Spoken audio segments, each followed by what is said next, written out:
Jesse, are you ready for rapid fire? Let's do it. I'm running out of air, but let's. I guess, man, you need the oxygen tank tonight. Fill in the blank. Notre Dame released its depth chart for the national championship game today. It's blank that the left tackle depth chart reads Tosh Baker or Charles Jagusah. Yeah, I think that's huge because what that says to me is it's just going to be a game time feel. You know, who they're going to practice all week. They're going to put both of those guys in there and rotate them in at the ones. And whoever kind of prevails and who they have more confidence in is going to be the guy. But I think also what that says is, say Tosh Baker is the starter and he comes out and has a rough first quarter. I think he's on a short leash, and I think you have to get Jagusah in there immediately if he's not performing to expectations. And I think the flip side of this thing is yes, Rocco Spindler is going to go at guard, but we've seen how finicky his injury is. And so say he goes down, then you got Jagusah that's going to rotate over to guard, and Baker stays at left tackle. So even though Baker is listed as, it says, says Tosh Baker or Charles Jagusah, I think that, Jagusah is going to find his way into this game at some point. I don't see Tosh Baker playing a perfect game at left tackle, and I still think there's a big chance that Rocco Spindler, tweaks something at some point during this game. I think the fact that it's an or means they're battling it out in practice this week, and they're trying to figure it out. Like on Sunday when Marcus Freeman was asked, is Charles Jagusah strictly a guard? Could he play some tackle? Marcus Freeman said, we're going to figure that out this week. And they've got Spindler listed at number 1 at right guard and Jagusah number 2 at right guard. And again, the fact that it is an or situation means that as of right now, they haven't decided exactly who it's going to be. So there's a very good chance that, like your scenario was like, well, maybe Tosh Baker goes in and doesn't do that well, and then Jagusah comes in. The other scenario that I think that I'm leaning towards right now is that Jagusah wins this thing by the end of the week, and we see him out there playing in the national championship game at the end of the season the way we thought we were going to see him at the beginning of the season, playing left tackle against Texas A&M. So I would also lean in that direction because of what you just said. I mean, this guy was supposed to be the starting left tackle at the beginning of the season. And so, what really has changed from now until this point is, yes, he had injury, but he's back 100% now. And so if he was ready to be your starting left tackle at the beginning of the season, I don't see why talent-wise he wouldn't be your starting left tackle, for the national championship. I think the only thing that might provide some hesitation is it is the national championship. It's the biggest game of the season, and you might feel a little bit more confident with the 60-year senior compared to a guy who hasn't made a true start yet. But the other side of that is, at least he played the whole second half and part of the first half last week in the national semifinal in a game that, the national championship might not have been on the line, but obviously the implications where you lose this game, you're not winning a national championship. So even though it was at a different position, he got out there and played very meaningful snaps and played very well, and like he looked great. Again, different position, other side of the line. So I don't think that he would be in awe of the moment by any means. So I think that, him getting back at the beginning of December, I would have said, what are the chances that we really see Jagusah out there? Well, just like the whole season has gone, there have been some very untimely injuries, and losing your starting left tackle is very untimely. But as a lot of people have pointed out, the line ended up looking better in the second half. Jagusah moves, and that's the biggest thing. Like there's a lot of fluidity in his movement and in his feet, and playing out there at left tackle. It kind of starts with that. And so there's more of that in his feet than there is in Tosh Baker's feet. Now, the question is going to be, what if Rocco Spindler does re-aggravate that ankle and he has to come out again? Then you're probably going to slide Jagusah over, and then you've got to go back to Baker at left tackle. You got to patch it together again. Fill in the blank. Notre Dame's win over Penn State last week is their biggest win since blank. Notre Dame's win over Penn State is their biggest win since I've been alive. I came on last Friday's show and I said that the Georgia win was more was their biggest win, and I thought it was a bigger win than the Penn State game. But I've had time to reflect and kind of think about that some more, and I have to believe that the Penn State game is the biggest win of my entire lifetime. And for those who don't know, I am just about to turn 29 here in about a month or two. So about 29 years of Notre Dame football. This is definitely the biggest win of my life. And the reason why I was so caught up is because Georgia is the SEC champ. Notre Dame, yes, they beat Indiana, but they haven't had the national stage win over a really prominent team in a long time. But then the more I started to think about it, I was like, man, this Penn State team is also loaded with talent. And the part that I guess differentiated it for me was the amount of injuries that Notre Dame suffered in that game and the way that they were able to still come back and prevail. And that's what really put that over the top for me, is what they did in the second half on offense, despite all of the injuries and turnovers. And then also, what they did defensively in the second half. And the biggest thing to me is Notre Dame had every right. And if we were following tendencies from the past, Notre Dame would have gone on to lose that game like 31-6 or, 27-10 or, something like that. But for Notre Dame to just say, you know what, we're putting our foot in the ground. The first half is over. We're only down 7 points. We're getting the ball back. I just think that when you combine everything that they faced in terms of adversity in that Penn State game and the fact that it got them to the national championship, it has to be a better win than Georgia. So this is the biggest win in my lifetime. Yeah, bigger win versus better win. I think you could split hairs and talk about the difference. As much as it pains me, I have to say I agree with DK, and I think Michael said it, Antoine said it as well. I think it's the biggest win since the week before against Georgia. I still think that Georgia, being just a year removed from being two-time national champions. Kirby Smart. And the fact that they are the SEC champion, and the fact that officially put an end to the 31-year, and that's it put an end to the 3 decades plus drought of winning a big bowl game. That's gone. Notre Dame, nobody can ever say again, or at least for the near future, no one can say again, well, it's been 30 plus years since Notre Dame won a big game. That ended with Georgia. That was a very significant win. And for Notre Dame to come out of that and again play the kind of physical game that they had to play against Penn State back to back, that was still a very big win. And I agree with what you're saying with everything they had to overcome with the injuries and all the adversity that they had to overcome against Penn State. That was significance. But I just feel, and granted, Penn State gets you to the national championship. That was the biggest difference maker, in my opinion. Yeah. So like how you want to weigh that. But I think just the weight of, everything else that was on Georgia to win that game, I still put it on that one, that is the bigger one. So I think Penn State is simply, a very significant win, but I still think the Georgia win, I would put that above it because of everything else that was on that. Like when you look at big, because like if you want to use James Franklin, to factor in this, James Franklin still hasn't won a big game. Marcus Freeman is, a lot of people have pointed out, have won more games against top 5 teams in a span of 8 days than James Franklin has won in his entire career. So if you want to factor that into it.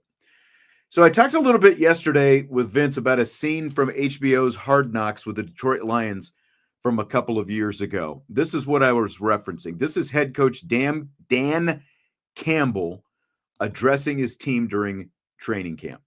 Who are we? What makes us what we are and what we're going to be? It's our core foundation, man, grit. And what does it mean? In a nutshell, I think it means this. We'll go a little bit longer, we'll push a little harder, and we'll think a little deeper and a little sharper. It means we're unbreakable. Like to me, it means we'll play anywhere. We'll play on grass, we'll play on turf, we'll go to landfill, doesn't matter. And that's what we got to be. That's who we have to be. because we'll tread water as long as it takes to bury you. Let's go to work, man. It's about to be fun. O&D. All right, so that's Dan Campbell. When you hear that clip, Jesse, do you see the parallels that I see with Marcus Freeman's Fighting Irish? Yeah, I think that it is very easy to say that Marcus Freeman is the NFL version of Dan Campbell, and Dan Campbell is the NFL version of Marcus Freeman. It's guys who are ultimate motivators, guys who are getting their team to buy in to the whole team concept and team glory and team above all. But most importantly, it's a guy who knows how to have relationships with his players in order to get the best possible, to squeeze every ounce of talent that they have out of these guys. And that's what Marcus Freeman is best at, and that's what Dan Campbell is best at. And when you have that relationship with your players, not only are you going to get the most out of them, but your players are going to trust you no matter the circumstance. And that's the Lions players. Every time that Dan Campbell goes for it on fourth down or makes a decision that, a tough decision, he knows that the team knows that he is doing that in the best interest of them, and they have the utmost faith and trust in him. And that's exactly what the Notre Dame players feel about Marcus Freeman. And it's incredible to see. And you have to, as a Notre Dame fan, you just have to feel fortunate that Notre Dame has Marcus Freeman, that they got him when they did. And not only that, but they extended him before they went on this crazy playoff run. They did. And as we said yesterday, I don't even think he interviews with the Chicago Bears. I know the Bears are interested. I don't think he interviews with the Chicago Bears. And it's significant that, like Dan Campbell, that speech that he gave there, they were coming off a 3-13 season his year before, in his first season as head coach. They had done nothing yet. And then that season, that was in training camp, it's like Dan Campbell's career is kind of in the balance going into that season after you finish 3-13, given the history of the Detroit Lions. They go 9-8 that year. They finished second in the division. And now, 2 years in a row, they've won 27 games and won their division twice in the last 2 years. But like that is part of the foundation of Dan Campbell. And that last line that I was, that you heard from him there about, we're going to tread water as long as it takes to bury you. And that's what I was talking about specifically with Freeman, because all those other things that you're talking about, the similarities, going for it on fourth down, using special teams as a weapon, the relationships with the guys, all that, but it's still the mentality, and Marcus Freeman talks about being an O-line, D-line driven team all the time. And what have we seen from this team, especially in the last 2 weeks against two of the more physical teams in college football? Notre Dame stand toe-to-toe and just slug it out, duke it out, throw haymakers, take haymakers, and keep on trucking. And, that's what I was talking about before. Like, Notre Dame dictates the terms, and that starts with the terms of the head coach and the mentality of the head coach. And I just think that there are so many similarities to the stuff that you heard. That, obviously the message comes out different, Marcus Freeman compared to Dan Campbell, but it comes down to the mentality. And I see so many similarities. And again, the reason these games against Ohio State, part of the reason that they've been as close as they were the last couple of years is because Notre Dame dictates the mentality, just like Campbell was talking about. We'll tread water as long as it takes to bury you. And I think that's, again, like it might come out of Marcus Freeman's mouth different, but that's at its core the same kind of mentality that he has with this Notre Dame program. And we talked about today's biggest thing is talked about, advantages and where we see Notre Dame can stack up against Ohio State, both offensively and defensively. And, when I've been asked about this game from my friends, the number one thing I say is Notre Dame has an advantage in their head coach. I think Marcus Freeman is tougher than Ryan Day. I think his team is tougher than what Ryan's mentally tougher for sure. They are mentally tougher, and they have a mentality that they're never going to give up. And so if I'm Notre Dame, what I'm doing is I'm trying my hardest to punch pretty boy Ryan Day and his wide receivers in the mouth and see how that they respond to adversity. Because like you said, Notre Dame has no problem with close combat. And like I was talking about earlier with the analogy of a boxing match, of keeping your boxer close, throwing him jab after jab after jab after jab.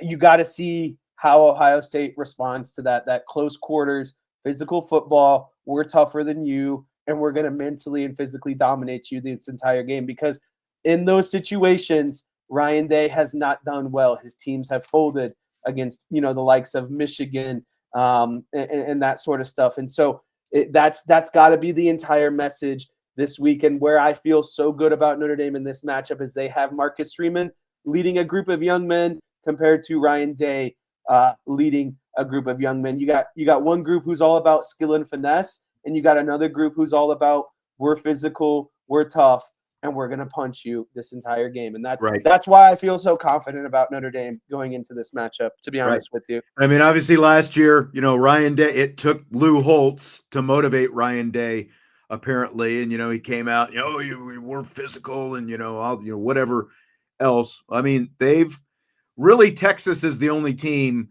beyond Michigan that is, and Penn State. Like, those are the only three teams that have really challenged Ohio State physically this year.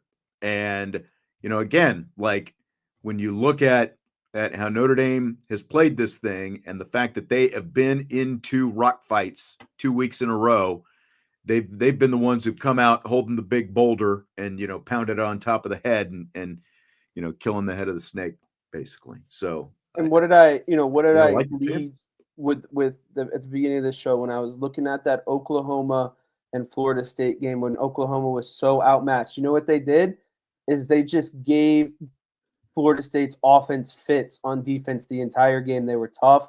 They didn't allow them to move the ball. That's exactly what this game has to be, in my opinion. Notre Dame's defense has to be physical and exert their will. And like you said, they're playing on their terms. They're not sitting back and waiting for and responding to what Ohio State does and getting off the mat. They're standing tall and they're throwing the punches the entire game, and they're forcing Ohio State to respond and to adapt offensively. That's the way that this game has to go. Yep, exactly. So which team is more likable, Dan Campbell's Detroit Lions or Marcus Freeman's Fighting Irish? I have to say Marcus Freeman's Fighting Irish because of my bias. I root for Notre Dame, and I wish my Dallas Cowboys played like the Detroit Lions. And so because I'm a fan of Notre Dame, I obviously have to say Marcus Freeman. But, all honesty aside, I love Dan Campbell. I think he's great. I would, he would be tremendous to play for, and he would be obviously the ideal candidate to become the next head coach of the Dallas Cowboys. But, that's just simply not going to happen. Yeah, DK says 1A and 1B, spoken like a true Detroit Lions Notre Dame. That's true. This is the year of DK, man. Both of his teams could make some serious runs here. Yeah, I mean, what do you keep here? I mean, it's like for us, it's obviously Notre Dame because this is one of the most likable Notre Dame teams ever. And, it starts with Marcus Freeman and, goes through Riley Leonard and, just everybody else on down the line. It's just so different than any team that we've been around. Like if you're talking the NFL, it probably is the Detroit Lions. If it's just the NFL, and they might be even the most likable professional sports team, like since, forgive me, New York Yankees fans, but like since like the idiots, of the Boston Red Sox with Johnny Damon and Manny Ramirez and David Ortiz and Millar and all those guys, this might be one of the most likable professional sports teams ever, and again, like the way they play says a lot about it. But, I think the thing with Notre Dame, obviously, even though you do have these people, who are saying, oh, Marcus Freeman has managed to make Notre Dame likable and all that kind of stuff, which obviously sounds like it's true. The other side of that is it's still Notre Dame, and college football is just so territorial and tribal, that no matter what, you're still going to have a lot of haters just because of that, because people feel so much more passionately about their college football teams than, professional teams. Basically, that's part of why the environment's so different at a college game compared to a pro game. Fill in the blank. Tommy Rees being named the Cleveland Browns offensive coordinator is blank. It's exciting. I'm excited to see Tommy Rees at the NFL level. I always thought that Tommy Rees's end goal was to be an offensive coordinator in the NFL. I thought he had a great scheme with Notre Dame, contrary to, maybe popular belief. Like I saw someone today that was like, that said like, I'm so sorry or something about, the Browns hiring Tommy. Like, I don't understand some of that backlash that Tommy Rees got, in his last couple of years at Notre Dame, but obviously he was good enough that Nick Saban wanted him down at Alabama to be his offensive coordinator. And then obviously he was good enough to become a tight ends coach in the NFL and now get his, promotion to be a full-time offensive coordinator. And so I'm excited because I live in Cleveland. I can see the direct results, more kind of closely and those sort of things.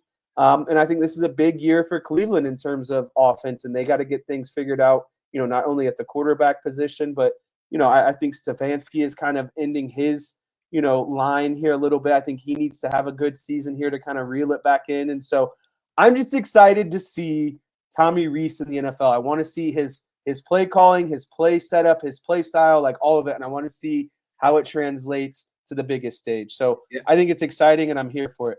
Yeah. I mean, it's evidence that for anyone who thought that he was somehow taking a demotion by going from a college offensive coordinator to an NFL position coach job, that, I mean, it hasn't even been a full calendar year since that happened. And look where he is. Now he's an NFL coordinator. His goal has always been to be an NFL head coach. And this gets him one step closer to that. He is now an NFL coordinator. It's crazy that he's only 32. Like, I sat back and thought about that today. Like you just said a few minutes ago, you're about to turn 29 in March, and he's only 3 years older than you. And like, when I think about, like when he was playing, it's like, was he really only 3 years older than Jesse? When he was playing at Notre Dame, that kind of throws me off a little bit, but he's only 32. He's an NFL coordinator now. And, he had the career path that he wanted, and he is shooting for it now because there are only 32 positions like the one he's got, and he's got one of them. So good for him. Fill in the blank. It's blank that 5 of the 6 wild card NFL games over the weekend, including last night's Rams win over the Vikings, were mostly non-competitive. To me, it's not overly shocking because, ever since you got to figure this expanded NFL playoff format takes away a bye seed from the number 2 and forces them to play an extra wild card team that gets in. So we're asking, the number 2 seed to play the extra wild card team on both the NFC and AFC. So 2 of those 6 games, again, are teams that in the old format would get a bye, but now they're playing the worst team in the league. So, I'm not overly surprised. I'm more surprised about those middle of the pack games, like the 3 versus, I think it's like 3 versus 6 and 4 versus 5. That's the more kind of surprising outcomes that I saw. But, I think that this can lead to a natural conversation of, well, do we just get rid of the entire first round of the NFL playoffs because they were just blowouts? Because they were blowouts. That's right. Everyone wanted to disregard the first round of the college football playoff and, scrap the format. Oh, they're blowouts. Why are we doing this? Well, look, sometimes there's a sweep in a baseball series. Sometimes there's a sweep in a basketball or a hockey series. It's not exciting, but it's okay because sometimes it happens. Sometimes you just don't match up that well with who you're playing. I mean, sometimes they happen. Look at Indiana. At the end of the day, their only 2 losses this season are to the 2 teams playing in the national championship game. Sometimes the matchups just don't go your way. You're still a good team. Yeah, exactly. And this is just kind of, again, I would prefer the old format because I do think the top 2 seeds do deserve some sort of, bye or break. I don't think it should just be the 1 overall seed. And let's just be about the reason why they're doing this is because an extra game means more advertising and that means more money, right? Like that's the whole reason why the college football playoff expanded as well, to get more games in. Everybody got more money. Everybody got more money. That's right. So it's just kind of par for the course and, just kind of take it in stride and just hope that, maybe eventually one of these wild card teams can make a huge upset. Tommy, at least you said it before we did. Let's do I want to do that Riley Leonard or Will Howard question before we do the Cowboys talk, if you don't mind. Well, I was saving that because I ended up adding so much. Oh. Are you going to be on the show at the end of the week? There's potential. Friday. We'll do it Friday. Friday Okay. will be an all rapid fire show. Oh. We'll have All that. right. Okay. Okay. All right. Because I added the Tommy Rees, I added the Charles Jagusah because both of those things happened late this afternoon. I felt like we needed That was to talk such a about it juicy today. question, though. I was really geared up to I thought answer you might that one. like it. I had it specifically for you. I was like, do I save this for Vince? Do I make it a Jesse question? So I'm saving that for you, but you got to be here Friday. So Mike McCarthy's out in Dallas. How you feeling about that? I'm glad that he is no longer the coach, but at the same time, I have some sympathy for him. And again, I mean, this whole path always leads back to one person, and that's Jerry Jones, because he's ultimately, the decision maker. He's the owner, the GM, and all of those things. And so, while I'm glad they got rid of Mike McCarthy because this team isn't tough and disciplined and doesn't play hard-nosed football, Right. I am excited for that and the potential of maybe getting someone like that. But on the flip side of it, I look at it and I'm like, man, this guy had 3 straight 12-win seasons. Jerry does nothing in the offseason and then doesn't let him interview with any other teams and then just cans him at the end of the week. Like, that's the part where I feel bad. I've been listening. About it.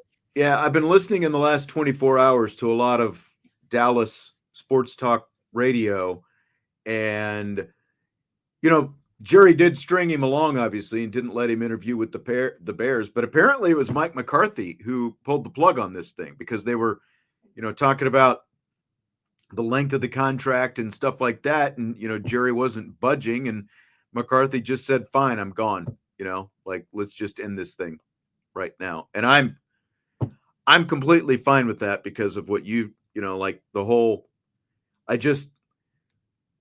regardless of how they ended up playing when they did have some injuries and stuff like that in the, kind of in the later third of the season without Dak Prescott. Look, they were bad and I'm not putting it on Dak, but it's just like the way they got pounded in those back-to-back games against New Orleans and the Ravens. You've just, we've just talked about the physicality and the mentality that the Detroit Lions and Notre Dame has. That's not the mentality that Dallas Cowboys team has. And that's been a big issue.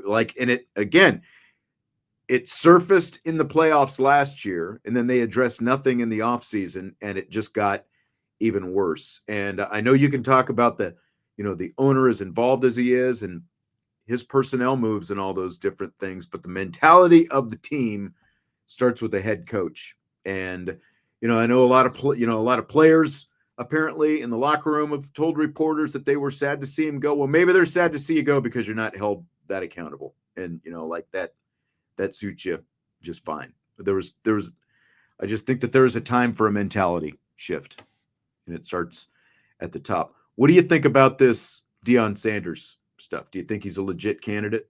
No, it's all smoke and mirrors. Jerry Jones has said before he likes guys that have experience, guys that have Super Bowl. Like, the whole criteria for McCarthy is a guy who has experience, guy who has a Super Bowl championship under his belt, Deion has none of those things, and Deion also has a buyout, and Jerry Jones is never going to touch a buyout. So I think that it's just all to get the people talking a little bit. Yeah, and that's exactly – I think that Jerry doesn't mind he doesn't mind the fact that the Deion talk is out there because it's free publicity. What's all day on ESPN and NFL Network been today? They're talking about the Cowboys and Deion Sanders. And Deion Sanders doesn't mind putting it out there. I mean, he talked about it on social media, which you typically don't see from a standing head coach, talking about being contacted by somebody. But I think Deion likes it because, he likes the fact that it gives him some cachet to be able to say, hey, the Dallas Cowboys wanted me, but I'm staying put here in Boulder. It gives him some desirability, some cachet. And the whole thing, I don't think Deion's going to go to the NFL unless he gets to coach Shedeur. And that's not going to happen in Dallas because Shedur's not going to go, last until the middle of the first round and the Cowboys aren't trading up to get him. So I don't think it's a match, but it gives everybody a little bit of cachet in this whole thing. So does Kellen Moore get you excited? Because he apparently is, if you listen to the Dallas media, he is one of the first names that comes out of everybody's mouth. No, he doesn't get me excited because one, yes, he's a great offensive coordinator and a great offensive mind, but he has no head coaching experience. He has no postseason success. And the biggest thing to me is he's never been he has no head coaching experience to fall back on to say, I came in and I completely changed the culture, or this is what I did to change the mentality, or, he just doesn't have I don't see Kellen Moore leading a team that's tough and strong and, mentally in the trenches and all those things. And so that's why Kellen Moore doesn't really appeal to me. And listen, the guys who I think have the most, or who I was most excited about, was Bill Belichick. And I wish the Cowboys, if they knew that this was going to be the case, would have done more legwork with Belichick before he decided to go to the college. Because I think that was the perfect fit in terms of what, Bill Belichick could, you hear stories of a guy's late to a meeting, he's literally kicked out of practice for the entire day. That's the type of discipline that this Cowboys team needs at the moment. Jonah Gray, the former Notre Dame running back, had that monster game. I think it was on a Sunday or Monday night a few years back. And then he was late for a meeting the next week and he got cut. Exactly. After he just had the game of his life. So when you start talking about candidates that, meet the qualifications, have won a Super Bowl, have a ton of experience, have known for, players that buy in and play tough. It's the number one name in my mind is Pete Carroll. And I saw something today that was posted that, that Marcus Freeman is a Pete Carroll of the USC era. And I thought that was a great comparison, because whether or not you like Pete Carroll because of what he did to Notre Dame, his players loved him, they bought into him, and they always played tough. There wasn't a surplus of talent on those Seahawks team. They were built around a really great defense in the Legion of Boom. But what is a great defense? It's a mentally tough, physical in the trenches type of team. And I think that that's what the Cowboys need right now. And so for who's out there, who's remaining and who's kind of still standing, I think Pete Carroll makes the most sense. I do too. And I think that, the Kellen Moore thing, why he makes sense is because Jerry likes guys he likes guys who are his guys. And remember, he drafted Kellen Moore. And when Kellen Moore's career came to a pretty quick halt, he hired him onto his staff right away. And within a pretty short amount of, he was the quarterback's coach first, and within a short amount of time, he's the offensive coordinator. And then, they ultimately had to, let him go because he was butting heads with Mike McCarthy. But Jerry Jones likes guys who he considers his. He likes guys who he's got a lot of familiarity with. And I completely agree. He's not the guy who's going to change culture in Dallas. So that would be business as usual if it goes that way. The only way you're going to be the Dallas head coach without previously being a head coach is if you have some kind of connection to Jerry Jones. So it's either going to be someone like Kellen Moore, or, Mike Zimmer's name has come up. It sounds like he's kind of, just wants to retire and ride off into the sunset. I think Pete Carroll is a guy who makes a lot of sense, because the other guy that Jerry is very high on is a guy who's going to be in the Hall of Fame here in a few years, Jason Witten, who's been coaching state championships in Dallas. Now, I don't think he's going to be the head coach this year, but I would be shocked if Jason Witten is not on the Dallas Cowboys staff in some capacity. And I think that the Pete Carroll thing makes a lot of sense, because you've got an older guy who's got a window. He's only going to be around for so long. Jason Witten gets hired and, gets acclimated to being a coach. And then once Pete Carroll is gone, Jason Witten takes over as the head coach. That scenario would not shock me at all. No, that's a good point. And it's something I hadn't thought of, but it wouldn't shock me either. But apparently, whatever high school program Jason Witten was at, they were not very good before he got there. And they've won all these, at least a couple state championships. And I guess one of his sons is a 5-star prospect, safety tight end type guy, playing for that team and being recruited by everybody. So I guess we'll see. A lot to come on that. All right, Jess, great stuff with your whiteboard earlier. Great breakdown. Vince and I will be back tomorrow. I've got a basketball game Thursday. I don't know. Are you guys going to be doing that, or does somebody have conflicts on Thursday? I'm pretty sure we're supposed to be doing that. Okay. It's supposed to be Vince and I on Thursday. All right.